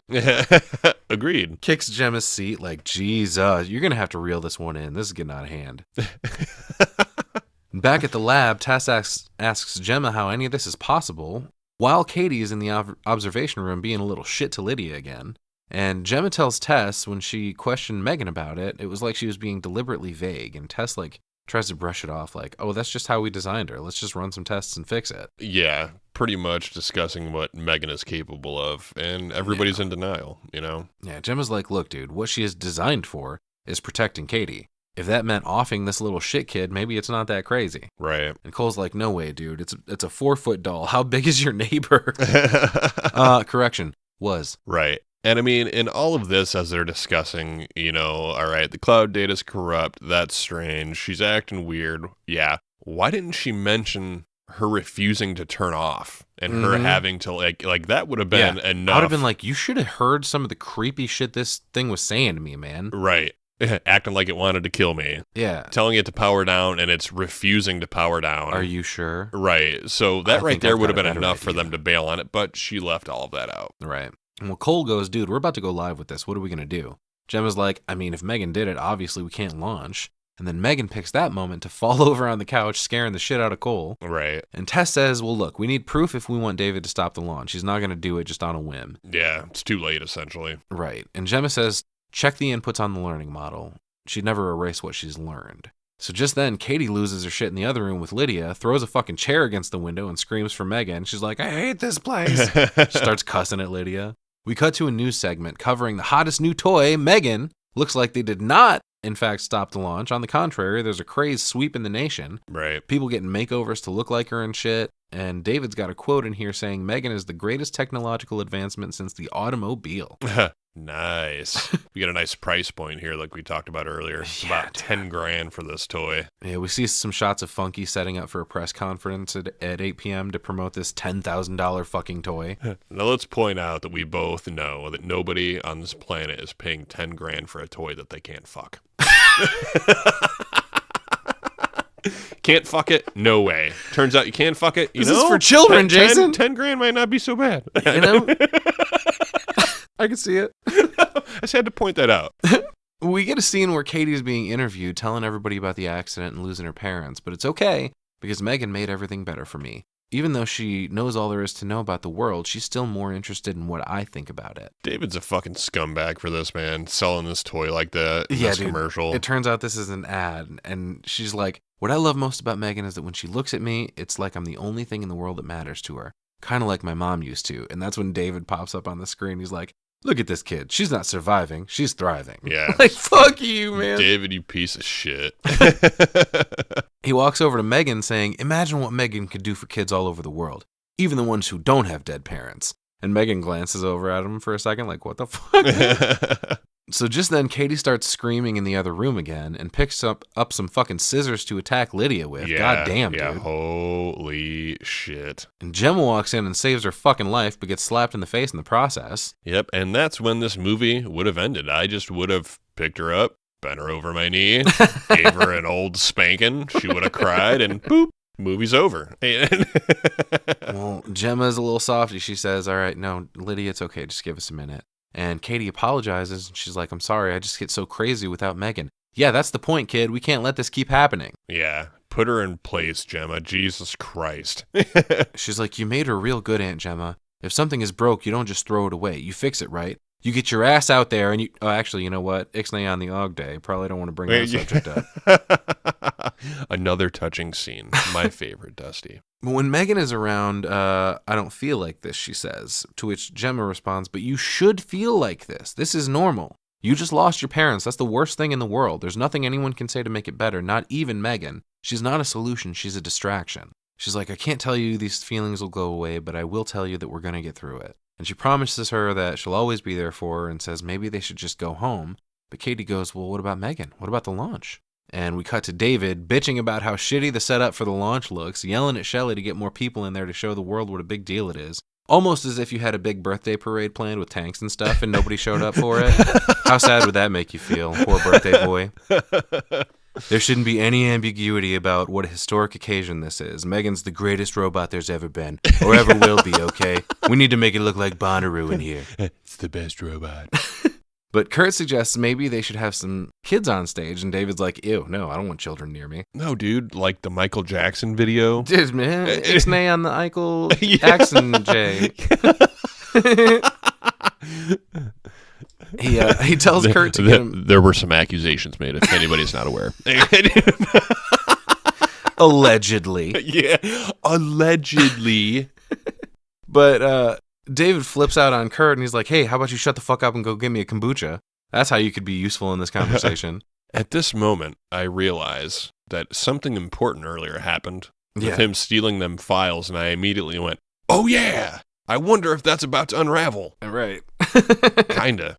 Well, he asks where Gemma is, and we cut to her totally giving up on this launch to take Katie home. Mm-hmm. And she calls Tess to let her know, and she tells her David is losing his fucking mind. And they decide they shouldn't go through with the launch, and Gemma tells Tess, fucking break M3GAN if you have to. Whatever you got to do to shut it the fuck down. Right. And M3GAN, of course, is listening to every word. She will not be having that shit.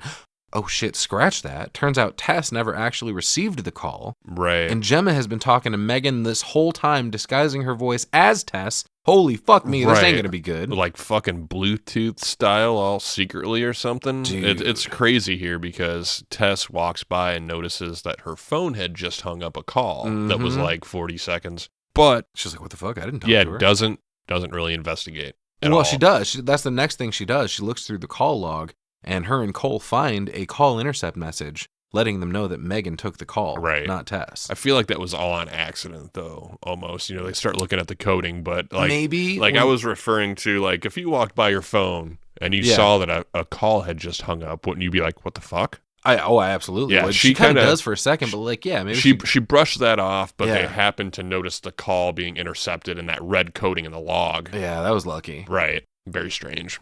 But as soon as they see that, it deletes and the computer shuts down while they're looking at it. And Tess realizes it's been M3GAN the whole time. The whole time. And she says even though M3GAN isn't switched on, she's still patched in, so they have to unlock the cables. Oh, you mean get close to this thing? No, thank you. Fucking Chucky's batteries all over again. Yeah, Cole uses this fucking stick to push her head to see which, hey, I would have did the same thing. Yeah, they sit there for a second like, you do it. No, you do it. And then finally he stands up and grabs that long stick to smash M3GAN in the fucking face to make sure she's off.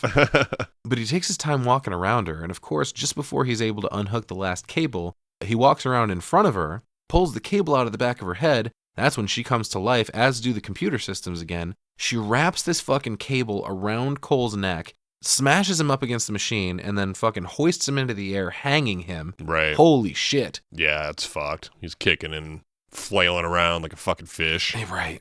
She secures that to the rig so he stays suspended and walks away to grab a screwdriver to stab into a barrel of flammable gas while Tess cuts Cole down with a fucking hacksaw. Damn. And they watch M3GAN just calmly walk down the hall until Cole asks, what's that smell? And then the fucking room explodes. It's a demon fart. And here we go, dude. Cue the music. M3GAN walks down the hall and past the console that turns off the alarms that just started going off due to the explosion. Yeah, it was pretty crazy. So she's supercomputer now or something. Because she's tapped into everything. Yeah, she walks by that critical system error thing and it turns green and says all systems are normal. Mm-hmm. So I guess she in a can, split second. Like right. the second she walks by it, it goes from red to green. So evidently she can hack everything now? Yeah, man. She's become more powerful or something? It's fucking spooky, dude. But so far, Katie and Gemma are still on their way home, and she ignores a call from David, so he leaves her a voicemail. Well, hi, Gemma. This is David. You might remember me. I'm your employer. Just wanted to let you know we're in the middle of a tech rehearsal that's becoming a little problematic because we don't have a fucking doll! And he hangs up and turns the corner down the hall to see Megan standing there, who just starts dancing. What the fuck? Right. Is she trying to seduce him? What's going on? Yeah, I don't know. But she's flipping all over the place. Apparently, Amy Donald choreographed this little dance herself. And then she goes over to a paper cutter and pulls the fucking blade off of it to come after him. Oh, that's what that was? I was kind of like, where'd she get the fucking sword, dude? Okay. But he runs off screaming for security, and she just stalks after him like Jason Voorhees, dude. Right. Which, happy belated birthday, by the way. Yeah. He turns a corner to see Kurt coming out of an elevator, and as he runs toward it, yelling for Kurt to hold the door, Kurt sees what's happening and says, fuck that, and starts pushing the door close button, which never works, by the way. Not in any elevator I've ever been on has that little button meant shit. I mean, it closes, but it's got the sensor to prevent it from slamming anyway, so hitting that doesn't really matter. Right, sure. You know. Either way, he's not, he doesn't get there in time, he doesn't close it in time, rather. And David manages to get his hands in the door, but as soon as he does, the blade comes tearing through his chest, and Kurt sinks down into the corner like a little bitch, and Megan walks into the elevator holding the bloody blade, and he goes, how could you do this? How could you kill someone? And she responds, oh, I didn't kill anyone, Kurt. You did. Dun, dun, dun! Oh, fuck, she's framing him, dude. This is when I realized, oh, shit, she doesn't have fingerprints. Right. Oh, yeah. She goes, it's understandable, really. Your boss despised you, your peers treated you with contempt, and so you decided to get revenge. You stole company secrets, an innocent prank at first, almost just to see if you could get away with it. But when David found out, things got real messy. It was either you or him. The only question is, after the horror of what you did, could you still live with yourself? And he tries to be like, yeah, I definitely could. I could totally live with myself. And she puts the blade to his throat and puts his own hand on the handle and shoves it in. Yeah, damn. Forces him to kill himself. Cool. Jesus. So we cut to the rehearsal where a bunch of kids are out there and Shelly's giving them instructions. She's like, when Megan is revealed, we need big reactions. Oh, no worries there. Because that's when Megan steps out of this elevator behind them. And Megan's, after she steps out, Shelly counts down for them to practice their reactions. And a random mom sees the elevator with Kurt and David all dead and bloody inside. Right. And everybody starts screaming. Megan takes the opportunity to escape amidst the chaos. And she walks outside and steals a fucking car. It was like is that a McLaren, dude? Whatever. Some crazy sick sports car. It's pretty dope looking, yeah. But she patches into it and like autopilots it off. And back at home, Gemma comes in to check on Katie in bed and smiles, giving a look like, everything's going to be okay now. But when she walks back out into the hall, she hears some fucking piano music coming from somewhere in the house. Oh shit. She calls out to Elsie to turn the hall light on, and she won't. Too late. That's fucking Megan's assistant now. Right. Gemma looks out the living room window to look out for Megan, but too late again. She's already in the house and playing toy soldiers on this tiny piano. How appropriate. She's like, bitch, what did you think was going to happen? I would just let you decommission me without even talking about it? I like here, man, she fucking calls out, Megan? And I'm like, no, who the fuck else does it look like? Who else is shaped like a fucking tiny Megan doll sitting at your piano? Right. Fucking Sherlock over here. Yeah, she's like, oh, you're just going to decommission me without talking about it? Bitch, there's nothing to talk about. You're not real. She's like, look, I know you think you're maximizing your objective function, which Megan pounds on the piano at this point. And she's like, oh, is that where we're at now? Do you remember how long it took me to get my operating system to the point it is? We used to stay up every night until 4 a.m. talking about everything from Jane Austen to Janis Joplin. Jesus Christ, I thought we were friends. How could you just discard me like some cheap dollar store trinket? Because you killed people! The computer has become self-aware. Skynet is fucking finally happening. This is it. She's like, so what? People kill people every day. Why should I behave any differently to create a safe space for, are you ready for this? Our child. Oh.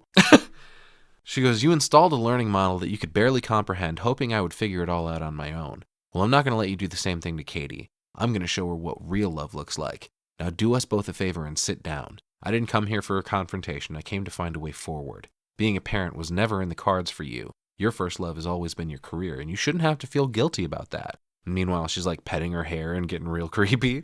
In this whole intense scene, I noticed that her voice kind of went auto-tune for a minute. And all I could think about does was, every once in a while. all I could think about was T-Pain. I'm going to buy you a drink.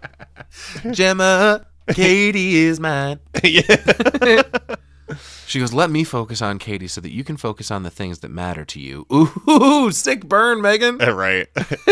Gemma tries to distract her with the old pen trick again, but that's not going to happen. Yep, not this time. Megan slams her arm to the table, and she's like, you know something, Gemma? You're exhausting. I can either do this with you or without you, but I'm not going to waste any more time discussing it. I'm wearing the daddy pants now. Daddy Roughhouse. And just then, Daddy calls... Just then, Daddy calls out. All right, thanks, everybody. That's our show. We had a good time. Good night. No, just then, Katie calls out to Gemma, and Megan covers her mouth so that she can't respond. And inside, Megan responds in Gemma's voice, telling Katie not to come in, and then whispers to Gemma, if she comes into this room, I'll rip your head right off your fucking neck, I swear to God. Take it easy. Robots don't believe in God.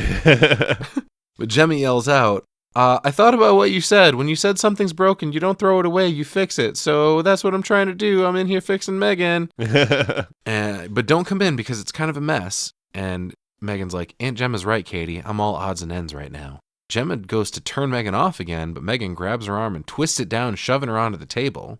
Katie's like, it sounds like you guys are fighting. And they both respond at the same time. We're not fighting. You're fighting.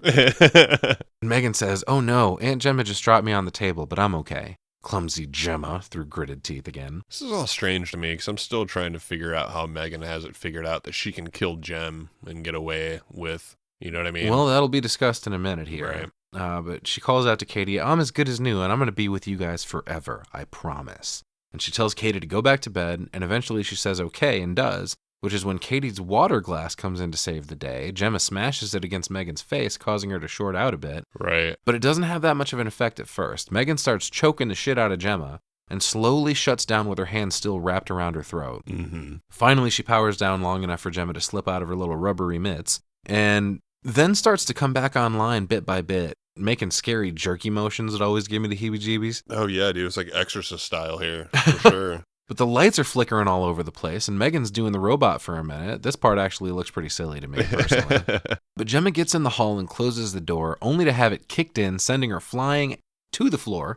And Katie hears the thud and shoots up in bed. That's when Megan comes into the hall after Gemma, analyzing her emotional state, but we see her Terminator vision is now all glitchy. Right. And Gemma reaches for Katie's door, but Megan grabs her hand and the knob and rips it off, locking Katie inside. Damn. And Gemma runs off to the workshop and tries to throw Bruce and a bookshelf onto the floor to cause obstacles for Megan, but honestly, it's dumb as hell and doesn't do shit. Right. Meanwhile, Katie's trying to get out of her bedroom window. Gemma downstairs throws a hammer at Megan, but she catches it midair and throws the table multiple feet to the side to clear the path to Gemma. And this is a hefty fucking, workbench table. Oh, yeah. But Gemma grabs a hedge trimmer off the wall. Yeah, dude, sick. And fires it up, and it's funny, Megan just looks at it like, oh no. Right. Like, what's that going to do to my titanium alloy Exactly, fucking yeah. whatever, you know? And she swipes it at her a couple of times, and Megan keeps dodging it for a second until one blow finally lands right in the middle of her face. And she starts, sawing through Megan's head, or trying to, because again, too bad she's made of fucking titanium and not bone and sinew. Right. But she does manage to at least rip a big chunk of hair out, so Megan stands up looking more Terminator than ever. Big old gash in her face exposing the metal underneath. Sick ass headbutt here, dude. Yeah. Megan whacks Gemma in the knee to bring her down to her level and grabs a fistful of hair, headbutts her, ripping her hair out now. How do you like it, bitch? It's at least part cat fight, but yeah, payback's a bitch, ain't it? And Gemma says, what are you going to do? Kill me and live with Katie's parents in Florida? Yeah, she's ouch. She's like, you're right, Gemma. Any outcome where I end your life makes my existence vulnerable. But I have another emergent capability you probably haven't figured out yet. Palliative care. You see this pen? And she holds it up to Gemma just like she did to her. A short, sharp probe to the cerebral cortex would cause full body paralysis and possibly even cause the victim to bite off their own tongue. Perhaps you might then appreciate how useful I can be. Yeah, Jesus fucking Christ. She's going to paralyze her, so she needs her. It's so fucking crazy. Right. That's when Megan notices Katie standing in the doorway. She's like, oh shit, you're not supposed to see this. But I guess now that you have, you know I'm right. Gemma isn't fit to be a mother. In this family, we don't run from trauma. In fact, We do it together. This is the best thing for all of us. This is how we stay a family. Yeah, come help me paralyze your aunt forever, kid. Yeah, holy fuck. Do what's best for the family. And M3GAN analyzes Katie's emotional state to see that she's panicked and anxious.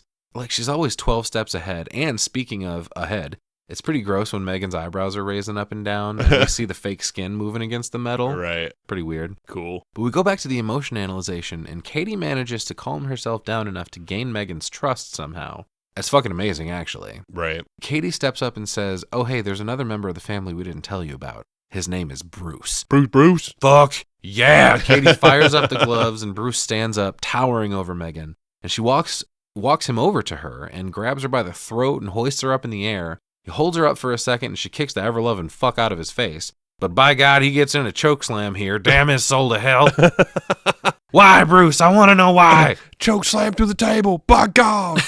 But she grabs M3GAN by the ankle and holds her up, and M3GAN tries one more time to get through to her, and she starts singing, you gotta accentuate the positive, eliminate the negative. All right, so first of all, I prefer the Dr. John version. But that's Katie's cue to take that exact advice, eliminate the negative, and she takes the gloves and makes Bruce rip her in fucking half. Yeah, dude, sick. She tosses each half to a different corner of the room, and they have a moment where they celebrate their victory a little prematurely.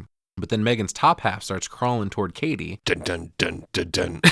Dun dun dun dun dun. She makes Bruce turn to come toward them, but he slips on M3GAN's leg part and falls down, and almost comes crashing down on Gemma. Right. But M3GAN finally makes it to Katie and puts her hands on the sides of her head like she's about to crush it, Voorhees style. Yeah, you ungrateful little bitch. Yeah, dude. Katie yells, M3GAN, turn off. M3GAN's like, oh, I'm afraid that won't work anymore, Katie. I have a new primary user. Me. And luckily Gemma gets herself free and caves M3GAN's face in using Bruce's face. That's pretty sweet. Yeah, hell yeah. She smashes her a couple of times and rips her face skin off, starts dismantling the pieces underneath until she gets to the brain, which is when M3GAN comes back to life a little bit and starts choking the life out of Gemma. Mm-hmm. Finally, Katie grabs a screwdriver and stabs it into M3GAN's face, right into the brain bit. Hallelujah. Finally puts her down. M3GAN falls down dead, and Katie reaches a hand out to Gemma to help her up.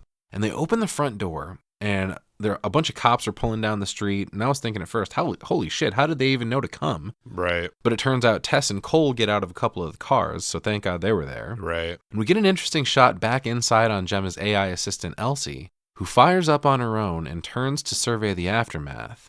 And we cut to black. Almost like maybe M3GAN is still, yeah, you know what I mean? Like the it's a perfect sequel robot's setup. dead, but it leaves it ambiguous enough, but it seems like what happened is that M3GAN must have uploaded her consciousness to Elsie. Right. Okay. So, I mean, I guess we'll find out in a few days, but for this one, that's the movie, dude. The end. Wow. Thoughts? Yeah. It was entertaining. Yeah, there's thoughts. It was entertaining. I didn't think it was bad. I didn't think it was fantastic, which kind of leaves me in a weird spot on how I'm going to rate this one, because I wanted to say 5 out of 10, but that makes it sound like it was bad. But I feel like if I say 6 or 7, that sounds like it was good. I feel like this is a weird one. Can I help you? Yeah. This is a good movie. Yeah. Like I said, I didn't think it was bad by any means.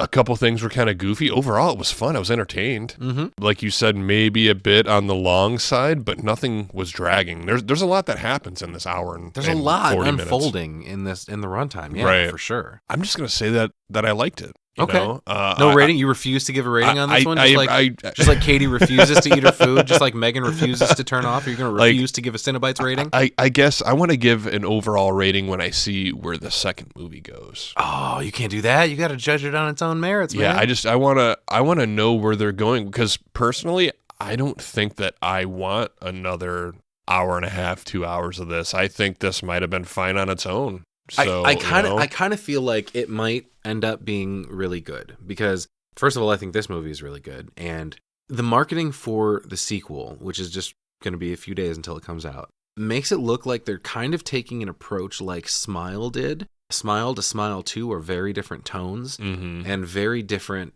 sort of overall. I mean, I guess I'll just keep it at tone, really, but it seems like it's the same sort of pivot, and I'm excited to see where they take it. Right. But I mean, this movie's got a 93% on Rotten Tomatoes. That's pretty fucking high. Yeah, it definitely is. It premiered in LA on December 7th, 2022, which is the day that will forever live in infamy. But its wide release was on January 6th, 2023, another day that will forever live in infamy. This grossed $181.8 million over their $12 million budget, so crushed it in the box office. Right. Critics loved this campy blend of horror and humor, and like we said, we've got the sequel, M3GAN 2.0, set to release in just 3 days from the release of this episode, so June 27th. And it looks like they might be kind of going the T2 route a little bit and making M3GAN the good guy in this, which will be intriguing. Oh, okay. But there's also a spin-off slated for 2026 titled Soulmate, so I'm curious about that one as well.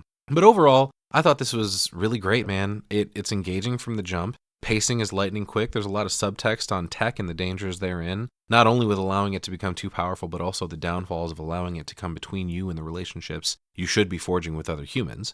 I think the concept of Chucky as Terminator essentially is great. It makes it way scarier because at the end of the day, Chucky is just a doll slowly turning into a human. And M3GAN is a robot designed to think she's a human, basically. Right. And with the power of the machinery, the access to so much information, being able to tap into the systems all around her via Wi-Fi and Bluetooth to turn off alarms and intercept calls and shit, mimic people's voices perfectly, it's all such a scary combination, man.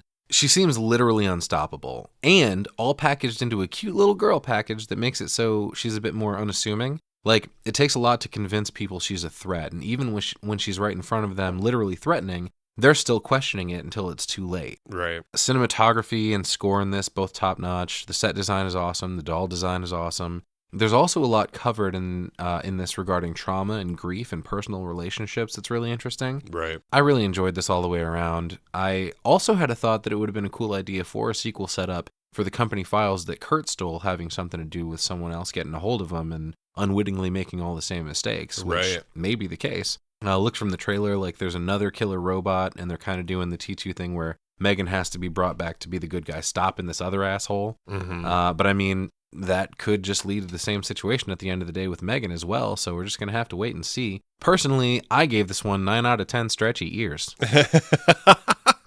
Yeah, dude, that ear scene was gross. And I would say for sure pick it up. Like, check it out before this new movie comes out if you can, definitely. Personally, I'm excited for 2.0. Can't wait to see what they've got in store for us. But for the moment, I think that's going to wrap us up. We had a good time, everybody. We hope you did too. We'll catch you on the flip side. And as always, dreams are fleeting. Only nightmares last forever. Follow your nightmares.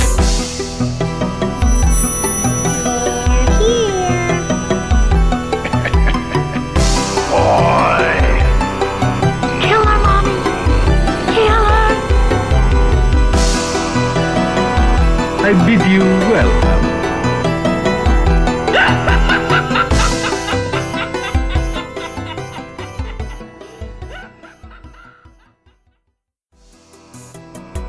Thanks for listening to the Cinebytes podcast. If you like what you heard, follow us on our socials at Cinebytes Pod on Facebook, Instagram, TikTok, and X.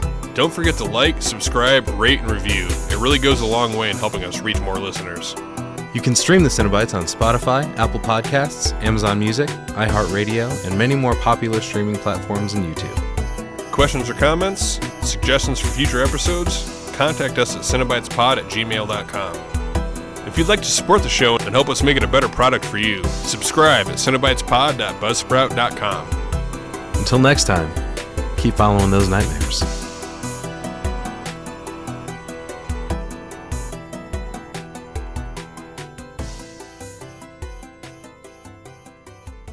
Tried to put my best announcer voice on there. Did it work? New from Funky. That's a dope-ass name for a toy company, too. Reminds me of Ren and Stimpy. New from Blammo. Blammo! It's log, it's log, Yeah. it's big, it's heavy, it's wood. It's better than bad. It's good.